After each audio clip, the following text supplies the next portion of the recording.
Hello everyone. ఈరోజు వీడియోలో ఏంటి అంటే డిఏ హైక్ 8వ వేతన సంఘంపై బిగ్ అప్డేట్ అని చెప్పొచ్చు. అంటే ఇక మన సాలరీస్ అన్ని ఎంత పెంచుతున్నారనేది ఈరోజు వీడియో. కేంద్ర ప్రభుత్వ ఉద్యోగులు, పెన్షనర్లు ఎంతో ఉత్కంఠంగా ఎదురు చూస్తున్న 8వ వేతన సంఘం సిఫారసుల కంటే ముందే వారికి భారీ ఊరట లభించనుంది. దేశంలో పెరుగుతున్న ద్రవ్యోల్బణాన్ని తట్టుకునేందుకు వీలుగా కేంద్రం త్వరలోనే డియర్నెన్స్ అలవెన్సెస్ అంటే డిఏ పెంపును ప్రకటించవచ్చనే అంచనాలు బలంగా వినిపిస్తున్నాయి. తాజా ఆర్థిక గణాంకాలు మరియు పారిశ్రామిక కార్మికుల, వినియోగదారుల ధరలను సూచి ట్రెండ్స్ ప్రకారము ఈ ఏడాది జూలై 2026 నుంచి ఉద్యోగుల డిఏ మరో 3% పెరిగే అవకాశం ఉంది.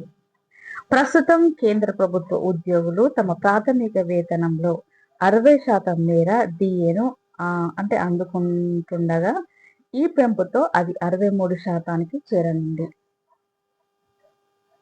నిత్యావసర వస్తువుల ధరల పెరుగుదల వల్ల ఉద్యోగుల కొనుగోలు శక్తి పడిపోకుండా ప్రభుత్వము కాలానుగుణంగా డిఏను సవరిస్తూ ఉంటుంది.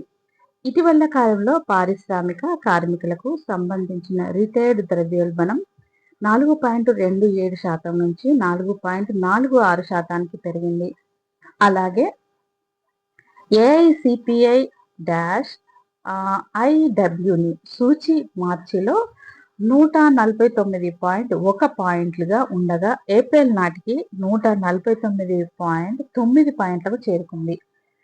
గడిచిన 12 నెలల సగటు డేటా ఆధారంగా లెక్కలు వేస్తే డిఏ పెంపు 3%గా ఉండేలా కనిపిస్తుంది.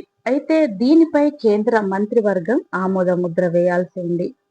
రాబోయే మే, జూన్ నెలల తుది డేటా ఆధారంగా కేంద్రం అధికారిక ప్రకటన చేయనుంది. ఇప్పుడు ఈ డిఏకి సంబంధించిన 8వ వేతన సంఘము ముందు మన ఎలాంటి డిమాండ్లు అనే దాని గురించి, మరోవైపు 8వ వేతన సంఘం ఏర్పాటుపై ఉద్యోగ సంఘాలు తమ పోరాటాన్ని ఉధృతం చేశాయి. ప్రస్తుతం ఉన్న వేతన నిర్మాణము మారిన జీవన శైలికి, పెరిగిన వసతి, వైద్య, నాణ్యమైన విద్యా ఖర్చులకు ఏమాత్రం సరిపోవడం లేదని ఆల్ ఇండియా ఎన్ఫిఎస్ ఎంప్లాయీస్ ఫెడరేషన్ అంటే ఏఐఎన్పిఎస్ఈఎఫ్ ఆందోళన వ్యక్తం చేసింది. కనీస వేతన గణన కోసం ఇప్పటి వరకు వాడుతున్న 3 ఫ్యామిలీ యూనిట్ల పాత ఫార్ములాను పక్కన పెట్టి 5 ఫ్యామిలీ యూనిట్లకు మార్చాలని సంఘాలు డిమాండ్ చేస్తున్నాయి. ఇక ఇది అన్నమాట డిఏకి సంబంధించిన వీడియో. అంటే మన సాలరీస్ పెన్షనర్లు అయినా అయి ఉండొచ్చు, గవర్నమెంట్కి సంబంధించిన సాలరీస్ అయినా అయి ఉండొచ్చు. తప్పకుండా ఈ డిఏను హైక్ చేసే ఛాన్స్ ఉంది అని అంటున్నారు. ఇలాంటి ఇన్ఫర్మేటివ్ వీడియోస్ కోసం మన ఛానల్ కొత్తగా చూసేవాళ్ళు సబ్స్క్రైబ్ చేసుకొని ఒక్క లైక్ ఇచ్చి షేర్ చేయండి. Thank you.